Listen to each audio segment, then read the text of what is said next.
Bye-bye. Bye-bye. Happy ka natin. Ma'am! Uy. Yeah.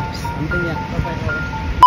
So, walikap to ko na kapsa for today's video. Samahan nyo ako sa aking biyahe pabalik sa Thailand. Kumain na lang din pala muna ako dito sa Agora Terminals, Cagayan de Oro guys, bago ako pumunta sa airport. Mga nasa 250 pesos lang pala ang pamasahe guys. Pag ikaw ay manggagaling sa Agora, papuntang Lagindingan Airport. At dahil hindi pa nga dumating yung eroplano na aking sasakyan guys, ikot-ikot lang muna ako dito sa airport. Maraming salamat Lord kasi tamang-tama lang talaga yung dating ko dito sa airport. Ito nga pala yung Lagindingan International Airport guys. Sabay ko nga palang nagbiyahe ang mga estudyante ng Liceo de Cagayan University. At dahil hindi pa nga nagbukas yung check-in counter guys, umupo lang muna at nag-relax ako dito saglit guys kasi medyo mahaba-haba yung binyahe ko. Sana matapos na yung airport sa Bukidnon guys para doon ako mag-flight papuntang Manila. Hindi ako makapag-idlip guys kasi natatakot ako baka pagising ko wala na yung bag ko. And finally guys, bukas na yung counter at nakapag-check-in na rin. Hating gabi nga rin pala yung alis ko nito guys kaya hindi masyadong maraming pasahero. Philippine Airlines pala talaga kadalasan yung sinasakyan ko guys. Kaya thank you for flying with us. Mabuhay!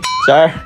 Abangan nyo pala yung next video ko guys sa paglapag natin sa Manila at sa papuntang Thailand.